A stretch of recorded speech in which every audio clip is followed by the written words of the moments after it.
Assalamu alaikum. Avec vous, Madame Dirkawi Orkia. Donc, on va terminer les TP sur le module ou bien la matière architecture des ordinateurs.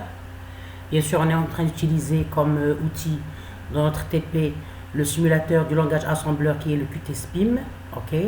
Donc, dans cette vidéo, on va voir quelques instructions du langage MIPS, c'est-à-dire des instructions courantes, les plus utilisées. Ok. Bien.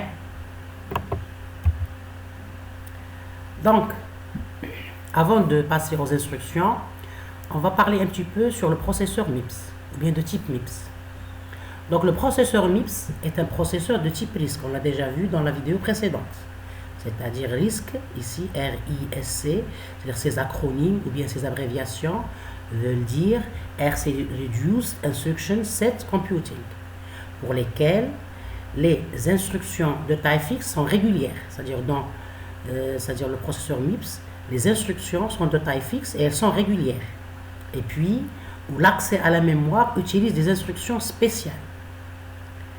Ces processeurs, c'est-à-dire les processeurs MIPS, possèdent de nombreux registres qui sont uniformes. Ça, c'est quelques caractéristiques du processeur MIPS. Donc, ce processeur, il lit et écrit des informations en mémoire. C'est ça le rôle du processeur. Il y a la lecture et l'écriture, ou bien input-output, si on puisse dire. Donc, Donc, le processeur, il lit et écrit des informations en mémoire. Donc, qui dit écrire ou bien lire, c'est à travers des adresses mémoire. Parce qu'on sait que la mémoire, elle est, c'est-à-dire structurée sous forme de cases mémoire, et chaque case mémoire, elle a une adresse unique.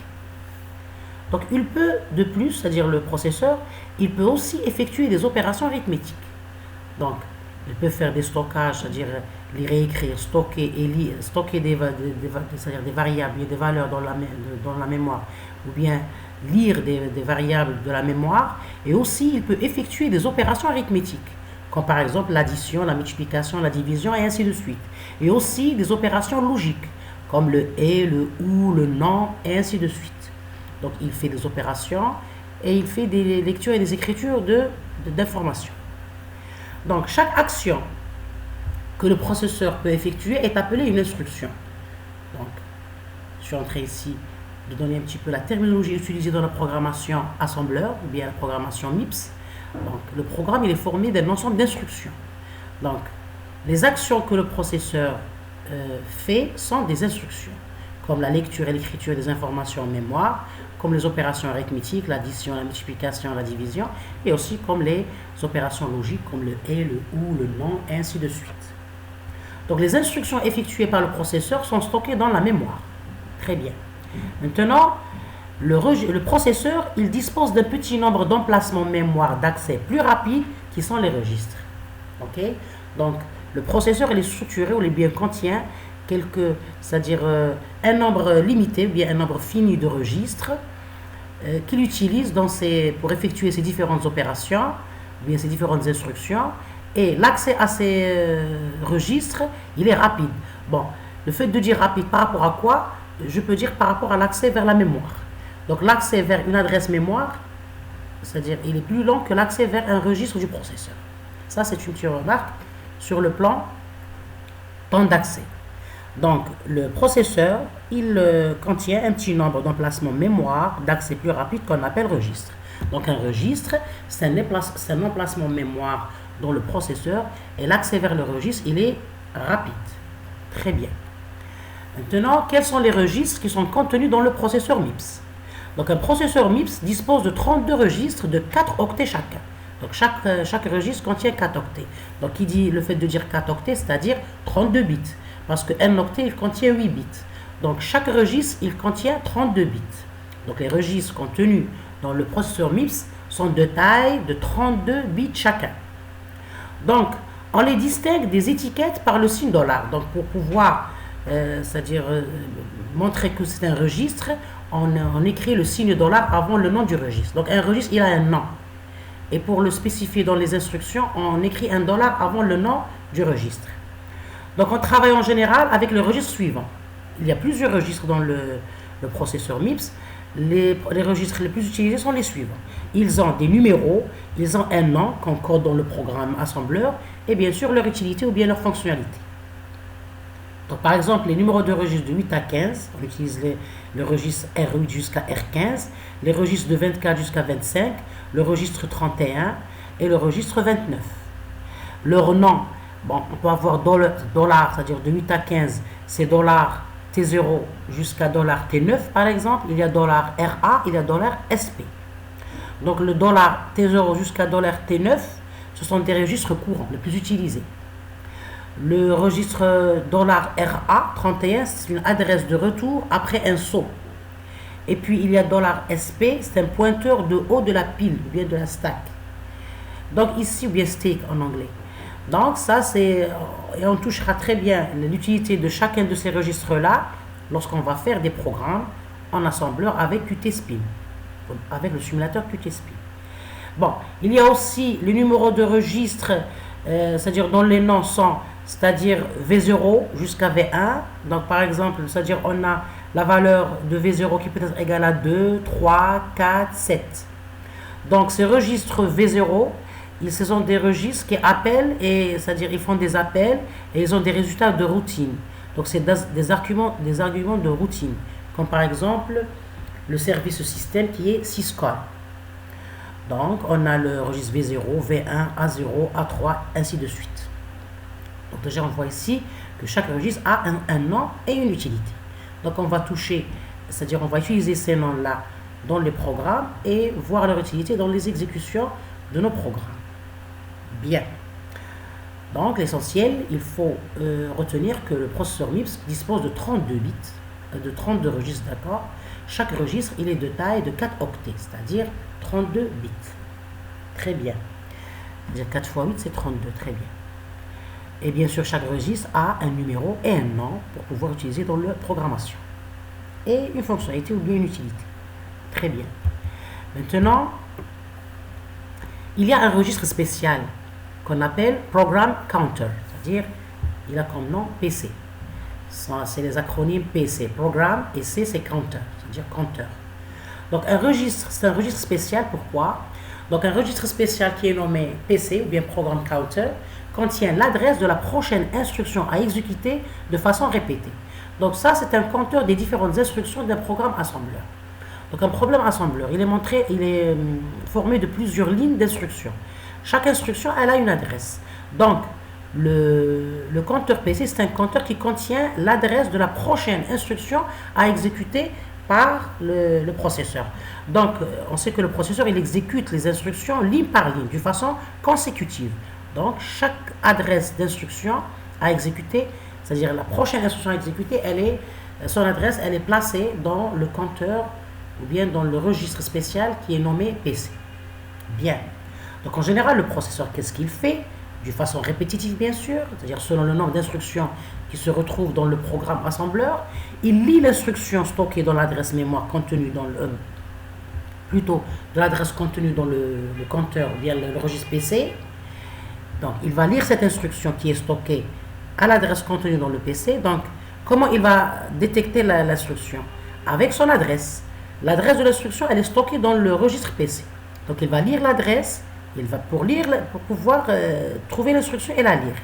Une fois qu'il va lire l'instruction, c'est-à-dire l'instruction du programme, il va l'interpréter, ce qui peut modifier certains registres dans le PC et bien sûr la mémoire. Donc selon le rôle de l'instruction exécutée, donc selon l'exécution de l'instruction qui est interprétée par le processeur, ça peut modifier des registres, comme par exemple le PC, le registre PC et aussi la mémoire. Très bien. Bon, quelles sont ces instructions qui sont exécutées par le processeur? Il y a beaucoup d'instructions, on va les citer maintenant. Pardon. Donc, avant de passer aux instructions, ça c'est le format général d'un programme écrit en langage MIPS. Donc en général, il contient des sections. Il y a la section data, les données, la section texte, et la section mail, le début du programme. Donc, la section data, c'est la section pour débuter les définitions ou bien les déclarations des données utilisées dans notre programme. OK? Donc, ici, c'est la partie déclaration des données. Donc, elle est détectée ou bien structurée par le mot-clé .data ou bien .data. OK? Donc c'est une section où on va déclarer ici les données utilisées dans notre programme. On va voir après comment déclarer la syntaxe pour déclarer les variables. Ici, il y a le mot-clé point texte, c'est le début du segment ou bien de la section texte MIPS, du programme MIPS. Ce qu'on a vu dans le simulateur Qt-Spim, qui est divisé en 3 sections, les 3 panels. Il y a le panneau des registres, le panneau data et le panneau texte. Data et texte, ils font partie du panneau mémoire.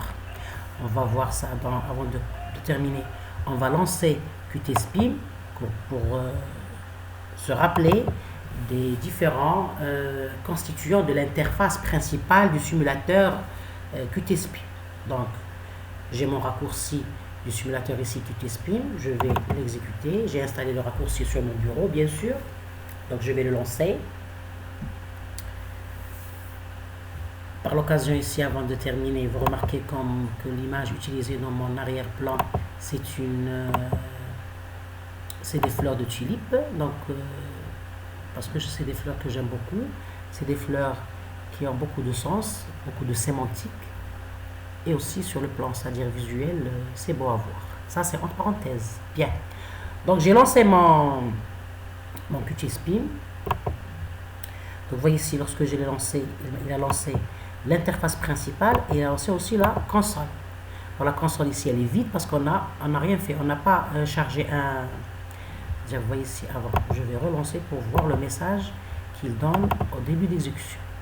Vous voyez que au début d'exécution, il lance la console, il dit que la console n'est pas activée parce qu'il n'y a pas, elle est vide parce qu'on n'a pas chargé de programme et on n'a pas exécuté de programme. Parce que la console, c'est la fenêtre qui va visualiser le résultat d'exécution des instructions. Donc, ça, c'est l'interface principale de notre simulateur Qt-Spim. Donc, on l'a déjà présenté, on a expliqué cette interface en détail dans la vidéo précédente. Donc, on se rappelle que cette interface principale, elle contient le menu avec les différentes options ici pour pouvoir charger un fichier, pour pouvoir initialiser le chargement, le fait de, par exemple ici le registre, vous voyez que les registres ici, ils sont codés en hexadécimal, on pouvait par exemple les afficher en binaire, vous voyez, donc le binaire c'est 1 et 0, en hexadécimal c'est une autre codification, c'est-à-dire plus simple. Donc ici, je préfère laisser l'affichage en hexadécimal pour ne pas charger mon interface. Mais il faut toujours savoir qu'on peut l'afficher en binaire. Ok, très bien. Donc je vais le lancer toujours en hexadécimal. Donc l'interface générale, bien principale de Qt-Spim, contient premièrement le panneau des registres. On a 2 types de registres. Il y a le registre à virgule flottante, les réels, et le registre integer, entier. On a le panneau mémoire qui contient 2 sections. La section data des données, vous voyez ici les données avec les adresses mémoire. Et il y a la section texte qui contient notre programme avec les différents, c'est-à-dire colonnes du programme. Maintenant, et il y a bien sûr le panneau ici, message, qui aura des messages concernant, qu'on a à lire. Par exemple ici le message memory and register cleared. Donc loaded, ici il me donne le chemin où j'ai, c'est-à-dire pour la charger cette application, bien ce compilateur, ce simulateur. Il y a la version de Spim du simulateur, donc on a Spim version 9.1.7 of février 12 2012. Donc c'est une version de l'année 2012, février 2012, c'est la version 9.1.7. Donc on peut avoir des versions plus récentes. Donc l'essentiel, il y a des informations ici, et puis il peut, c'est-à-dire lorsqu'on exécute, on charge un fichier, on l'exécute, il y aura ici des messages que le simulateur nous visualise, c'est-à-dire à nous, à l'utilisateur, pour voir qu'est-ce qui se passe après interprétation du programme. Donc ces notions-là, on les capte dans le format général, c'est-à-dire ces sections, registres, data, texte, on les capte dans le format général d'un programme MIPS. Ok, donc vous voyez que de façon générale, la structure d'un programme MIPS, c'est-à-dire écrit en langage assembleur MIPS, il est formé de la section data où on va déclarer nos variables. Il est formé de la section, bien sûr ça c'est des mots-clés, point data, point texte, mais c'est des mots-clés. Donc il y a la partie texte, c'est le début du segment, c'est-à-dire de la section texte du programme MIPS. Il y a le main qui indique, c'est une étiquette qui déclare le début du programme. Et ici, il y a un ensemble d'instructions, donc de 1 jusqu'à n, c'est selon votre programme, selon votre TP. C'est le nombre de lignes, c'est selon votre exercice ou bien votre TP. Bien sûr, ça c'est pas les étiquettes min, ça c'est ensemble d'instructions. Ça c'est un ensemble d'instructions. Bien sûr, MIPS, écrit en langage MIPS. Donc ça, c'est un ensemble d'instructions de 1 à n, selon notre programme. Bien. Bon, ça c'est le format général de notre programme. Donc on remarque qu'il est formé de mots-clés, les mots-clés comme .data, .text. Il y a des instructions, il y a des registres et il y a des étiquettes.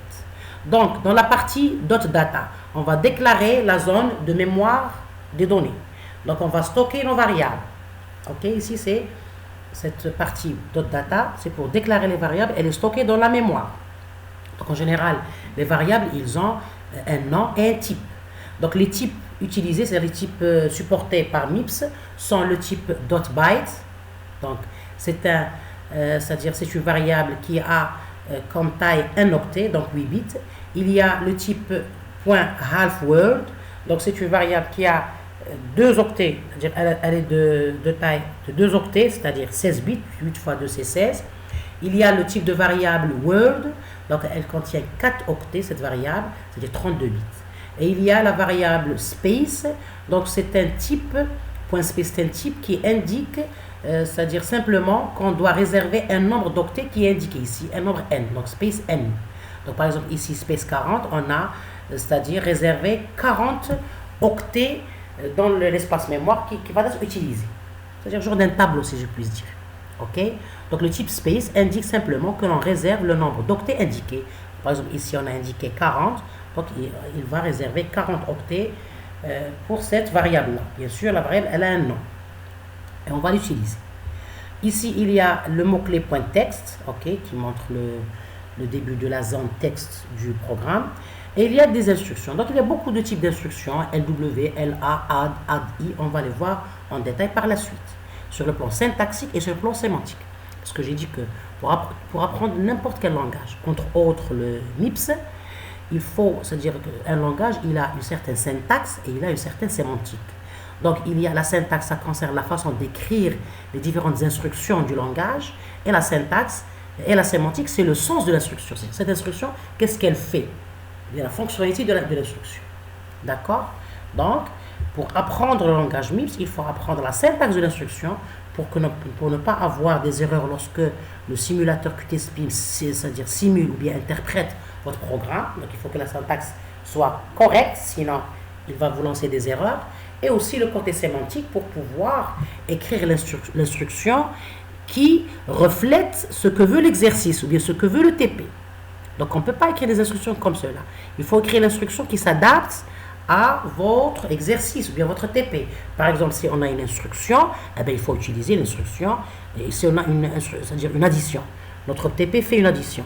Donc, c'est sûr qu'on va utiliser l'instruction add parce que add, c'est l'instruction qui fait l'addition de 2 registres. Bien. Maintenant, on trouve dans notre programme des registres. Donc, les registres sont toujours, c'est-à-dire ils commencent par ce symbole $. Et le nom du registre. On a vu que chaque registre, il a un nom. Et puis, il y a des étiquettes. Ce sont des étiquettes, ils correspondent à des adresses comme var, so, comme main, etc. Pardon. Bien. Ça, c'est la période de grippe. Je pense que tout le monde est grippé cette période-là.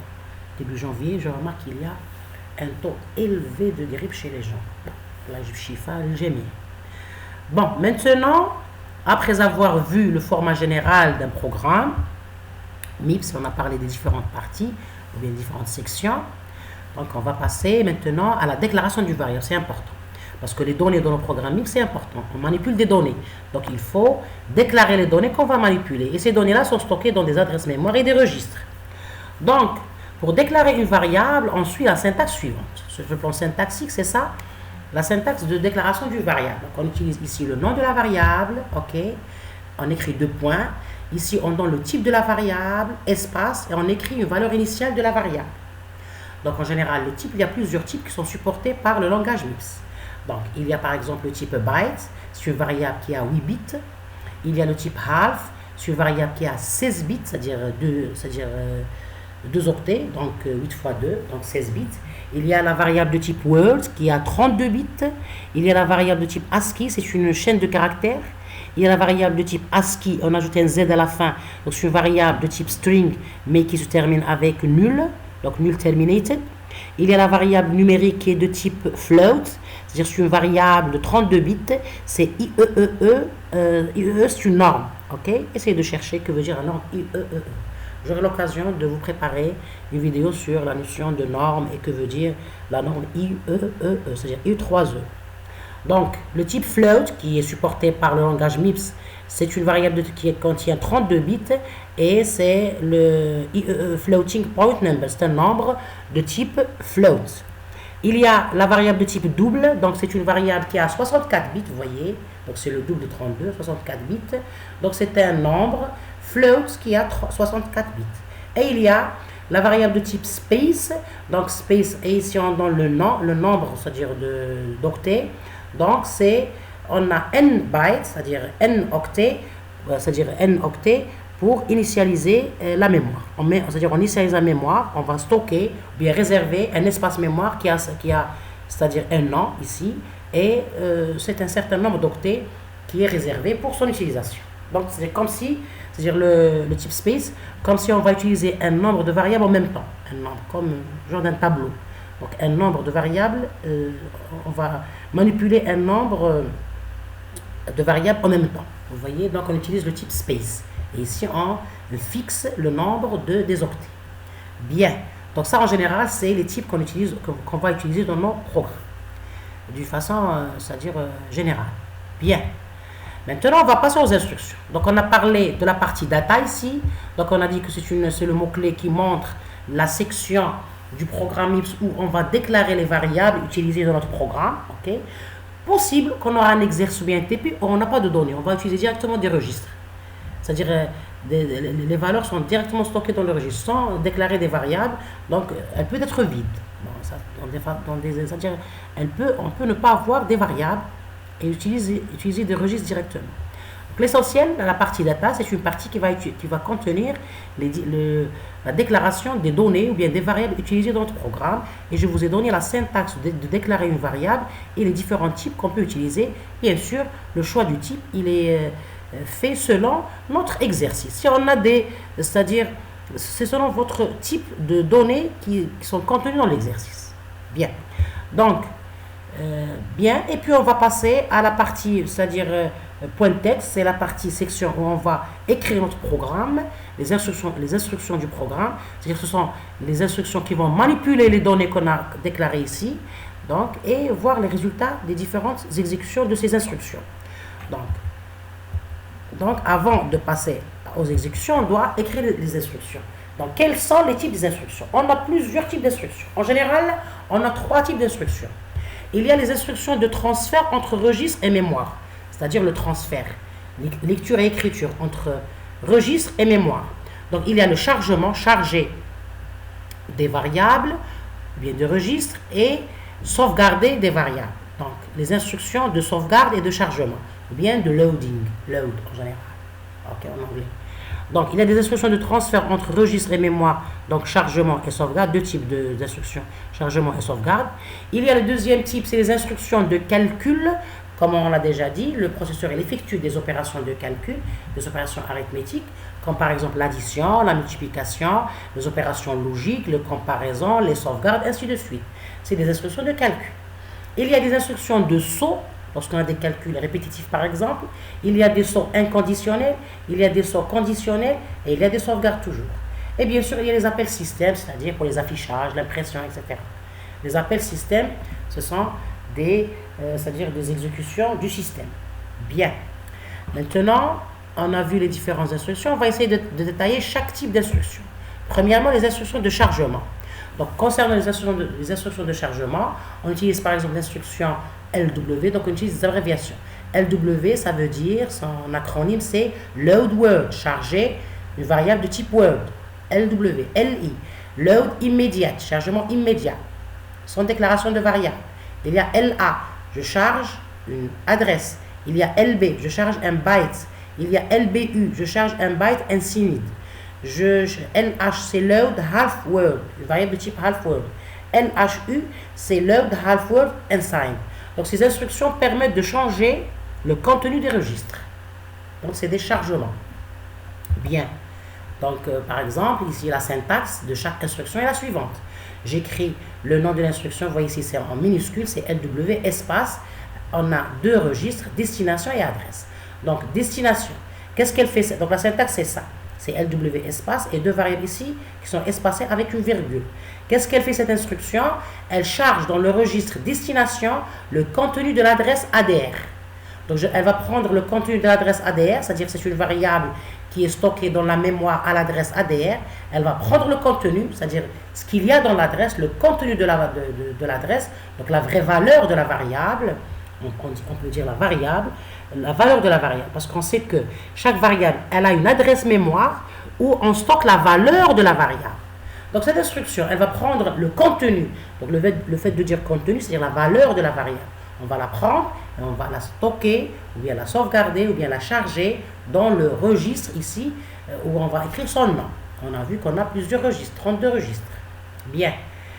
Il y a LWDES offset, cette instruction offset, donc ajoute offset octet à l'adresse contenue dans le registre base pour obtenir une nouvelle adresse. Vous voyez ici, c'est pour pouvoir changer l'adresse. Donc ajoute offset octet, c'est-à-dire ça c'est mot-clé, à l'adresse contenue dans le registre base pour obtenir une nouvelle adresse. Donc on a ici un registre, ça c'est le mot-clé, ou bien une fonction, et ça c'est un registre. Donc elle va ajouter ça, c'est-à-dire le offset octet à l'adresse contenue dans le registre base pour obtenir une nouvelle adresse. Très bien. Offset doit être une constante, ça c'est une constante. Donc on doit donner une constante. Bien. Le mot stocké à cette adresse est chargé dans le registre destination. Donc ici, comme si on est en train de faire un traitement avant de stocker l'adresse dans le registre. Donc le mot stocké à cette adresse est chargé dans le registre destination. Donc avant de charger le registre destination ici, qui est en premier, on fait un traitement ici avec la fonctionnalité offset base. Bien. Il y a l'instruction LI destination constante. Elle charge dans le registre destination la constante, const. C'est-à-dire ici on n'a pas une variable, une constante. Par exemple 5, le nombre entier 5. Donc on met LI, par exemple A0, 5. On stocke la valeur 5 dans le registre A0. Donc ici on doit écrire $A0. On a vu que pour utiliser un registre, on doit commencer par le symbole $. Très bien. Et puis on a LA des adresse. Elle charge dans le registre destination l'adresse ADR. Donc on a ici une adresse. Ici on a un registre destination. Très bien. Maintenant, la fonctionnalité ou bien l'instruction sauvegarde. Donc pour sauvegarder, on utilise l'instruction SW, SH, B et MOVE. Donc SW c'est l'abréviation de Store Word. SH c'est l'abréviation de Store Half Word. B c'est Store Byte. Et MOVE c'est-à-dire déplacer.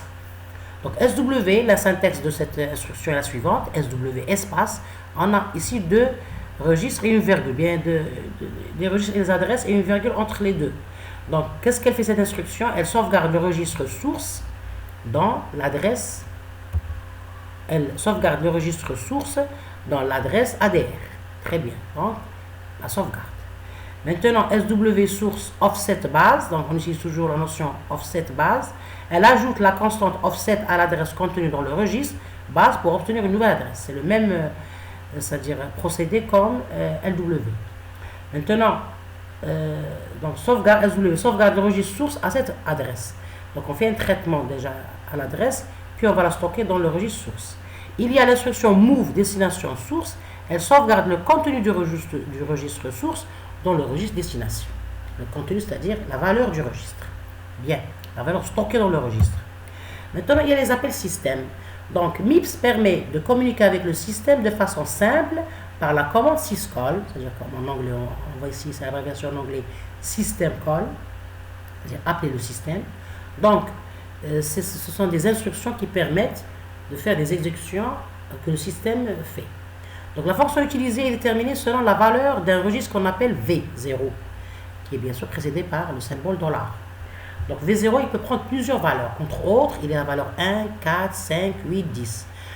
Donc c'est selon la valeur chargée dans le registre V0 que le système va faire une exécution spécifique.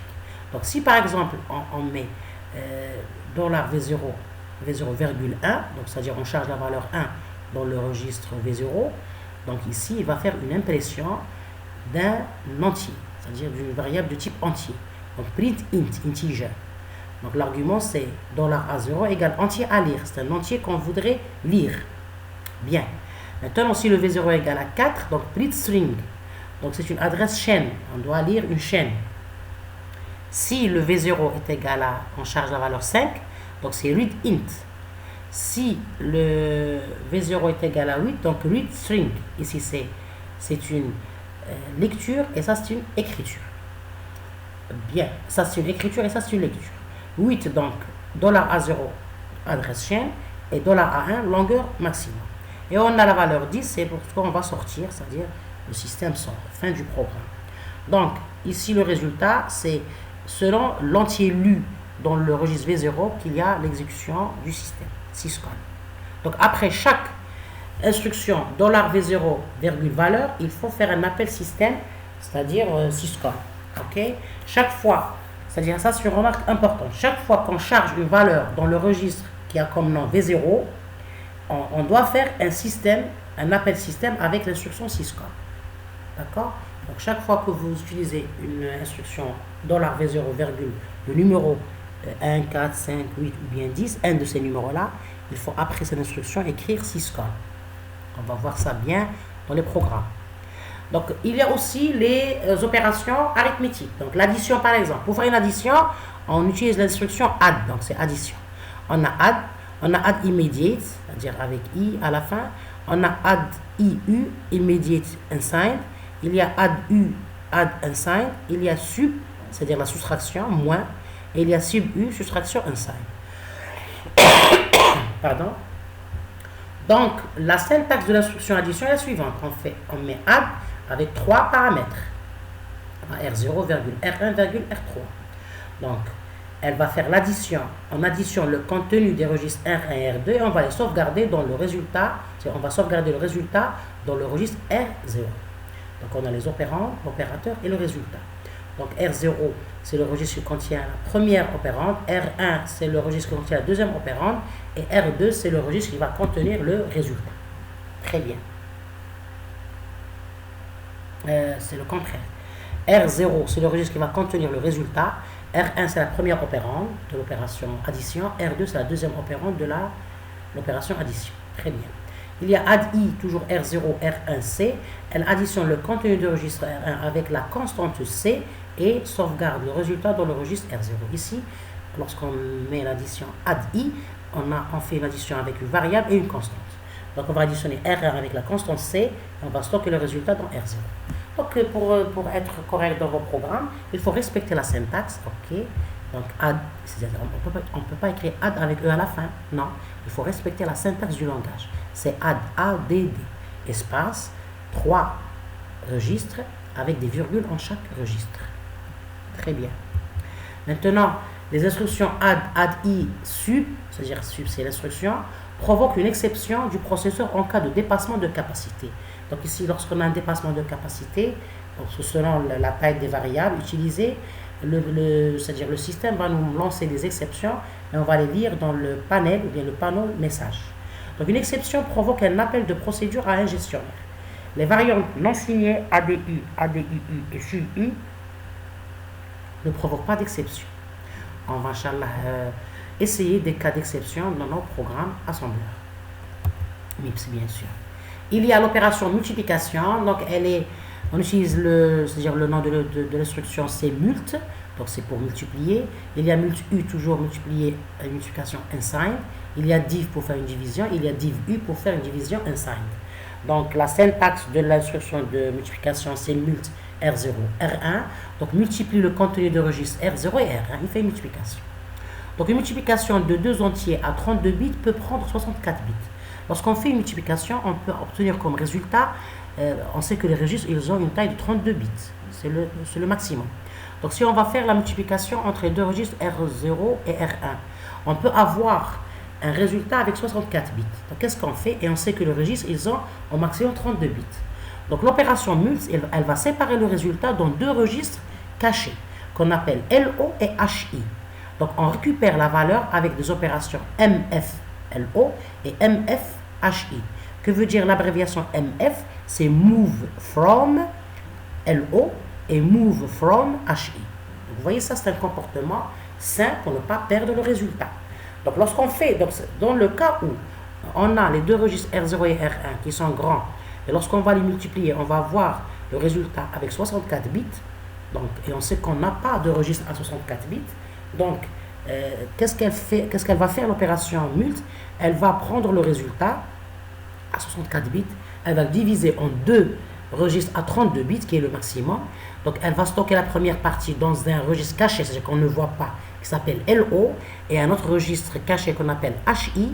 Et dans l'instruction, on va récupérer, c'est l'instruction du programme assembleur MIPS, on va utiliser les deux instructions MFLO et MFHI pour récupérer les deux résultats et avoir notre résultat final. Ok? Donc, MFLO, c'est l'instruction qui a comme abréviation Move From LO, c'est-à-dire on va prendre la valeur de LO, puis on va prendre la valeur de HI, on va les unir pour avoir le résultat final de 64 bits. Donc l'opération de division utilise ces mêmes registres pour enregistrer le quotient dans LO et le registre dans HI. Donc pour la division, c'est la même chose. Parce que ici, pour la multiplication, on va obtenir un seul résultat qui est le produit des deux registres, R0 et R1. Maintenant, pour la division, c'est que pour la division, on a deux résultats. On a le quotient et le reste. On va diviser les registres R0 et R1. On va voir le résultat, le produit, c'est-à-dire le résultat de la division, et on va avoir le reste. Ok? Donc le résultat, il va être, qui s'appelle le quotient. On va le stocker dans le LO. Et le reste de la division, on va le stocker dans HI. On va utiliser toujours Move, c'est-à-dire MFLO et MFHI, pour avoir le résultat final. Je prends ici un exemple. Par exemple, div $T4, $T5. On va diviser le contenu des deux registres, T4 et T5. Donc, une fois que j'ai divisé, je vais pour récupérer, parce que je pouvais avoir un résultat à 64 bits. Je vais récupérer le résultat en utilisant les deux registres cachés qui sont le LO et le HI. Donc, je vais utiliser la fonction MFLO du dollar, c'est-à-dire $T2, et MFHI $T3. C'est-à-dire, je vais stocker dans le registre T2 la valeur du registre caché LO, et MFHI $T3, je vais stocker le résultat, c'est-à-dire le reste, parce que ici j'ai utilisé une division. Donc dans le registre T2, je vais stocker le quotient, le résultat de la division, qui était contenu, c'est-à-dire automatiquement, d'une façon qu'on ne voit pas, que l'utilisateur ne voit pas. La multiplication, ou bien l'instruction division, elle va stocker le résultat de la division, le quotient, dans le registre T2. C'est-à-dire elle va le prendre du registre LO, le registre caché, et elle va le stocker dans le registre T2 pour que l'utilisateur puisse le voir, ou bien l'afficher. Et on a MFHI, c'est Move From HI, pour avoir le reste de la division. Le reste, il peut être 0. Si par exemple on va faire la division 6 divisé par 3, donc 6 divisé par 3, ça va donner 2 et le reste 0.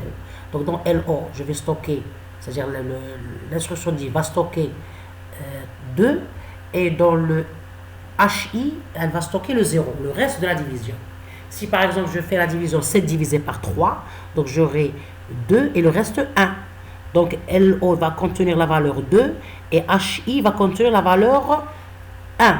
Ce sont des registres cachés. Pour les visualiser, pour les utiliser, c'est-à-dire pour pouvoir les afficher par exemple, il faut les récupérer dans des registres courants. Donc, je vais utiliser la fonction, bien l'instruction mflo pour récupérer le 2, et puis je vais utiliser mfhj pour récupérer le 1, qui est le reste. Donc, T2 va contenir le quotient, le résultat de la division, donc c'est T4 divisé par T5, et le T3, il va contenir le reste de la division, donc c'est T4 pourcentage T5, ça c'est modulo, c'est-à-dire le reste. Maintenant, il y a l'instruction mult $T4 $T5 mflo $T0. Donc T0 égale à T4 fois T5 si ce n'est pas trop grand. Donc si c'est-à-dire le résultat de la multiplication va nous donner un résultat à moins de 32 bits, c'est-à-dire inférieur ou égal à 32 bits, donc on n'aura que le registre LO à récupérer. Donc c'est le LO, le premier registre. Le deuxième registre HI va être vide parce qu'il n'y a pas une valeur plus grande de 32 bits. Bien, ça c'est l'instruction de multiplication. Il y a après les opérations logiques, donc on a le AND, le et, le AND I, le AND immediate, il y a le AND OR, c'est-à-dire le non OR, il y a le OR, c'est-à-dire le OU, il y a ORI, OR immediate, il y a exclusive OR, c'est-à-dire XOR, il y a exclusive OR immediate, c'est XOR, ORI. Ce sont des notions de la logique d'ordre 0, donc il faut réviser ces notions-là pour comprendre leur utilisation. Donc la syntaxe de l'instruction est la suivante, c'est AND, RO, on a trois paramètres, RO, R1, R2. Donc elle effectue un et logique bit à bit du contenu des registres R1 et R2 et sauvegarde le résultat dans le registre R0. Donc AND I, RO, R1C effectue un et logique bit à bit du contenu du registre R1 et de la constante C et sauvegarde le résultat dans le registre R0. Donc vous voyez qu'ici, on a c'est-à-dire les instructions logiques, la syntaxe et la sémantique. Donc elle effectue un et logique bit à bit, c'est-à-dire parce que le registre il est formé de bits, 32 bits. Donc elle fait un et entre le, par exemple 1 et 1 c'est 1, 0 et 1 c'est 0, 0 et 0 c'est 0, ainsi de suite. Donc elle va faire un et bit à bit. Bien, il y a la comparaison, donc il y a le inférieur égal, le inférieur strictement, le supérieur égal, le supérieur strictement. Less than immediate unsigned, less than unsigned. Donc la syntaxe est la suivante, c'est SLT R0, R1, R2. Donc elle va charger le 1.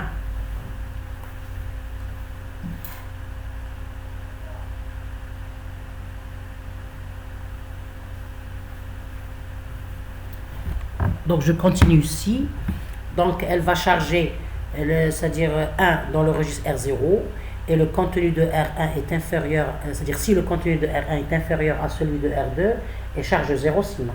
SLTI R0 R1C, elle charge 1 dans le registre R0 si le contenu de R1 est inférieur à la constante C. Elle charge 0 sinon. Donc vous voyez que le résultat il est logique, c'est le 0 et le 1. Il y a true ou false. Donc si le 1, ici on remarque qu'il n'y a que le inférieur égal, il n'y a pas le supérieur égal, c'est less than, inférieur ou égal. Donc ici on a trois paramètres et le nom de l'instruction c'est SLT, set less than, S c'est set, L c'est less et than et T c'est than. Donc elle va charger un 1 dans le registre R0, donc le résultat c'est le R0, si le contenu de R1 est inférieur à celui de R2. Sinon, dans le cas contraire, c'est 0. Donc je récapitule ici, on n'a que le inférieur ou égal, il n'y a pas le supérieur. Bien, parce que le supérieur il est traité d'une façon, c'est-à-dire indirecte. Dans le si, sinon. Donc le cas du sinon, c'est le supérieur. Donc on a si le contenu de R est inférieur à celui de R2, elle va charger le R0 avec 1. Sinon, ça veut dire qu'il est supérieur à 1. Donc elle va charger 0. Très bien. Maintenant, il y a les sauts conditionnels. Donc c'est des branches. On a branche en equal, si on a une égalité. Donc c'est BEQ. Branche on not equal, donc BNE, branche on less than, BLT, branche on greater than, donc greater supérieur, c'est BGT, branche on less or equal than, c'est BLE, branche on greater or equal than, c'est BGE. Donc la syntaxe de l'instruction c'est BEQ, espace, trois paramètres séparés par des virgules. Donc si les contenus de registre R1 et R2 sont égaux, alors on va faire un saut à l'adresse ADR. parce que la condition, c'est l'égalité. Donc, c'est des sauts conditionnés. Il y a des sauts inconditionnels, il n'y a pas de condition. Donc, il y a J, c'est jump, donc c'est sauter. Il y a JAL, jump and link. Il y a JR, jump register. Il y a JALR, c'est jump and link register. Donc, JADR, il va à l'adresse directement, sans condition. Il va faire un saut vers l'adresse ADR. Alors qu'ici, vous voyez qu'on a fait un branchement avec une condition. Il va faire un saut à l'adresse ADR si les registres R et R2, c'est-à-dire sont égaux. C'est-à-dire c'est BEQ, école, not école, inférieur ou égal, greater, supérieur ou égal. Vous voyez? Donc il y a une condition ici. Avec le J, le jump, il n'y a pas de condition. On va directement avec le J, espace, et l'adresse, c'est-à-dire il va directement aller vers l'adresse. Il y a JAL, il va faire la sauvegarde en plus, c'est-à-dire il va sauvegarder en plus dans le registre spécial qui est le PC, Program Counter, dans le registre $RA. Donc il va faire un jump et sauvegarder l'adresse dans le compteur spécial qui est le PC. Bien, maintenant JR $T0, c'est-à-dire ici ce saut-là JALR, c'est-à-dire Jump and Link, il va prendre, parce qu'on a dit que le PC, le Program Counter, il contient l'adresse, c'est-à-dire l'adresse de l'instruction à exécuter. Donc, il va prendre cette adresse-là et va sauvegarder dans le registre RA. JR, c'est $T0, elle va à l'adresse contenue dans le registre $T0. C'est-à-dire ici, on l'a spécifié qu'il va faire un saut vers quelle adresse? Adresse registre. Il y a JALR $T0, elle va sauvegarder en plus $PC dans le registre $RA. Donc elle va faire un saut vers le registre T0, mais en plus elle va faire ici un traitement, elle va sauvegarder l'instruction contenue, l'adresse de l'instruction contenue dans le registre spécial qui est PC dans le registre RA. C'est un des registres du processeur. Très bien, après avoir vu les sauts conditionnel et inconditionnel, ça c'est une référence que j'utilisais pour préparer ces différents diapos. Je vais vous laisser le lien dans c'est-à-dire dans la description de la vidéo. Et c'est toujours important d'utiliser c'est-à-dire de lire faut toujours lire c'est-à-dire des références pour mieux comprendre, surtout avec un nouveau langage. Si vous apprenez le langage MIPS pour une première fois, il faut utiliser des manuels pour savoir toutes ces instructions en détail, ou bien toutes ces syntaxes et ces sémantiques. Par exemple, dans mon cas, j'ai utilisé ces deux références que je vous ai données dans des liens précédents, dans des vidéos précédentes. Il y a par exemple ce fichier-là, ok, MIPS SMV11, qui s'appelle, je l'ai téléchargé avec ce nom-là. Bien sûr, je l'ai utilisé de la bibliothèque électronique. Donc, j'utilise ce manuel qui est écrit en anglais, et j'ai utilisé aussi un autre manuel qui est utilisé en français. Donc c'est toujours bien de s'entraider avec des références bibliographiques. Même il faut avoir le réflexe d'utiliser des références bibliographiques, c'est très important. On ne peut pas s'en passer de la lecture, il faut lire. Parce que lire des références dans telle ou telle matière, c'est-à-dire pour chaque module, il faut lire des références. Parce que impossible que le cours et le TD, le TP, peut-être dire le temps qu'on passe au TP, au cours et TD, il n'est pas assez, c'est-à-dire suffisant pour que l'étudiant acquérir toute la connaissance concernant le module. Donc les références bibliographiques. Donc par exemple dans mon cas, j'ai utilisé cette référence bibliographique qui s'appelle MIPS Assembly Language Programming Using Qtspin. C'est un manuel qui est écrit en anglais. Il est intéressant. Il contient, c'est-à-dire le côté, c'est-à-dire il est toujours un sommaire. Donc vous pouvez utiliser le sommaire pour, c'est-à-dire voir la partie dont vous aurez besoin. Donc il y a Data Representation par exemple. Ici il parle de l'architecture MIPS, MIPS Architecture Overview, c'est-à-dire une vue générale sur l'architecture MIPS. C'est bien pour savoir ça, cette partie court. Il y a la représentation des données, comment représenter des données. Il y a le format du programme Qtspin, le format général comme on vient de le dire ici, les différentes instructions, la déclaration des variables, etc. Donc on a ce sommaire-là et on a les différentes ici, les explications de l'architecture MIPS. Il y a c'est-à-dire la mémoire, il vous donne la structure de la mémoire, elle est formée comment? Une mémoire, comment stocker les variables dans une mémoire. Il y a la notion du CPU, les registres du processeur. Il y a différentes, c'est-à-dire, vous voyez, donc il faut toujours s'entraider de références bibliographiques. Donc il y a ce fichier-là, je vais vous laisser la référence en description. Il y a ça, c'est un autre fichier en anglais, et c'est un fichier en français plutôt. Et il faut utiliser la langue qui vous aide, que vous dominez le mieux. Ici aussi, c'est un fichier qui contient les instructions, les opérations sur les entiers, sur les floats. Il y a les différentes, c'est-à-dire branchements, les sauts, là, comment gérer la mémoire, les instructions de gestion de la mémoire, etc. Donc, il faut toujours lire des références. Bien. Donc, je reviens à mon exposé. Donc, après avoir donné les différentes instructions utilisées dans un programme assembleur MIPS, donc, on a déjà fait ce TP-là. On a fait ensemble dans la vidéo précédente. Donc, on a utilisé, donc c'était un fichier Hello World.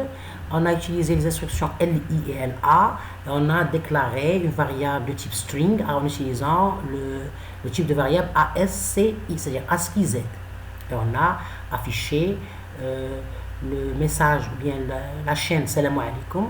On l'a affiché en utilisant le registre V0 avec la valeur 4. C'est la valeur du registre V0 qui affiche, c'est-à-dire une chaîne de caractères. Et on a affiché cette chaîne en faisant un appel système avec l'instruction syscall. Et bien sûr, on a terminé notre programme avec un saut JR $RA, c'est-à-dire vers la prochaine instruction du programme. C'est-à-dire on a stocké l'adresse de la dernière instruction du registre PC dans le registre RA. C'est-à-dire ça c'est optionnel. Bien. Donc on va voir ça dans notre simulateur. On a lancé le simulateur. Ok. Donc vous voyez qu'automatiquement il lance la console ici. Lorsqu'on lance le petit spin, le simulateur il active la fenêtre console, malgré qu'on n'a pas encore chargé notre fichier. Sinon, vous pouvez toujours l'afficher en utilisant ici l'option Windows. Ici, vous avez console. Vous pouvez l'afficher avec cette fenêtre-là. Très bien. Donc, la première chose à faire, c'est activer la fenêtre File et charger un fichier qui est de type .s, c'est-à-dire l'extension, mais le suffixe du fichier, c'est .s.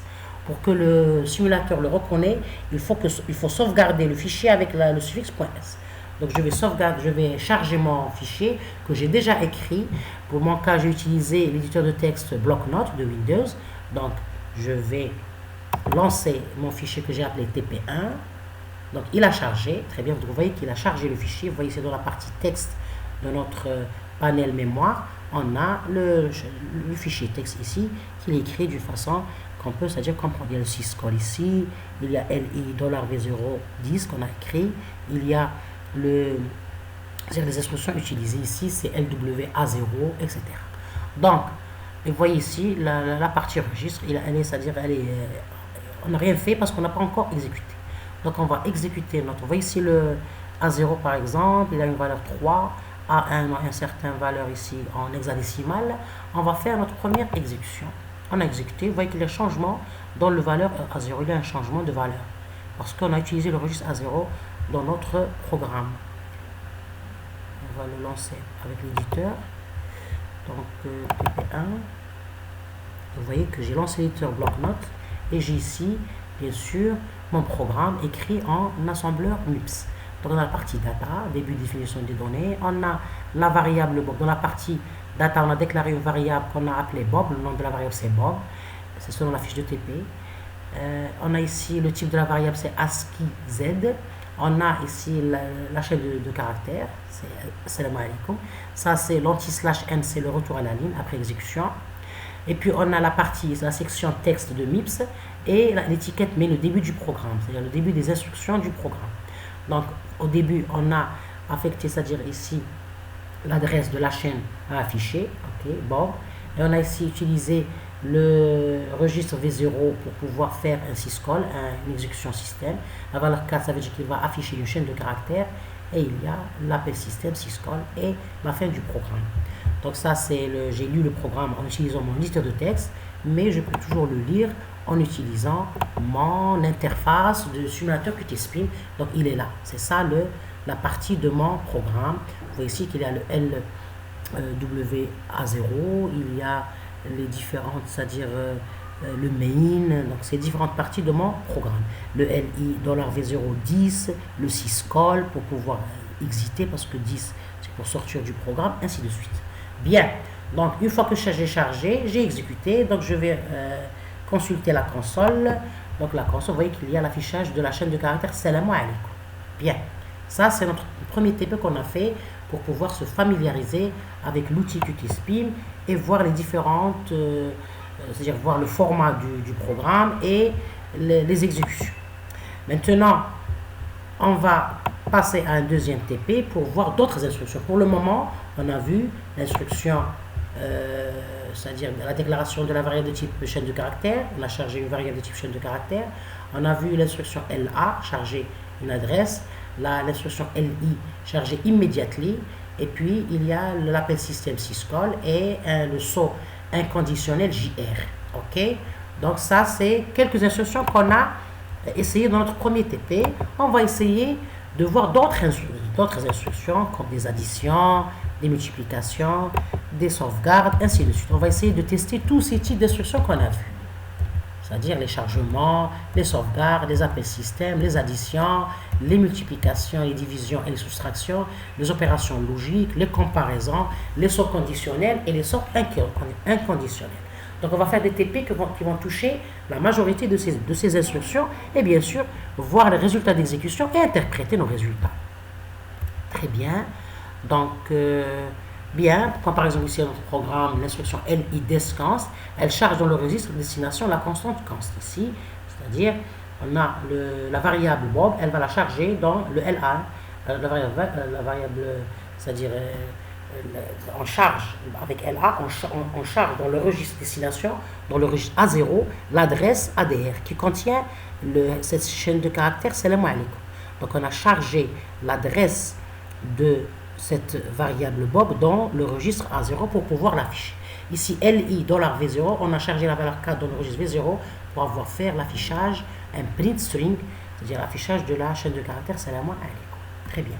Donc on va entamer un deuxième TP qui a comme énoncé la suivante. Donc premièrement, on va exécuter le code MIPS suivant. Donc on a déjà écrit un code MIPS qui est le suivant. Vous voyez qu'il contient d'autres instructions. Il y a LI, il y a syscall, il y a move, il y a LI, move, syscall et JR.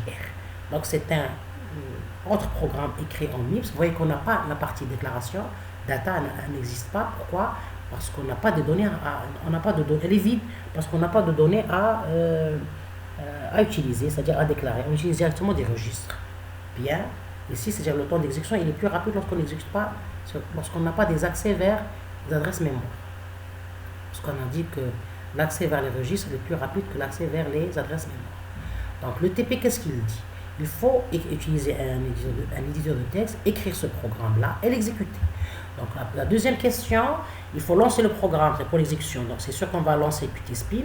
Il faut lancer le programme écrit avec Qtspim et puis on va le vérifier. On doit vérifier que le programme il a ces résultats-là. Il va, dans le panneau de messages, il va m'afficher ce message-là. Et dans la console, il m'a affiché deux 6, un 6 et un 6. Ça veut dire que le programme produit, c'est-à-dire après avoir exécuté le programme, il va, lorsqu'on va taper, parce qu'il y a ici un print, c'est-à-dire une lecture.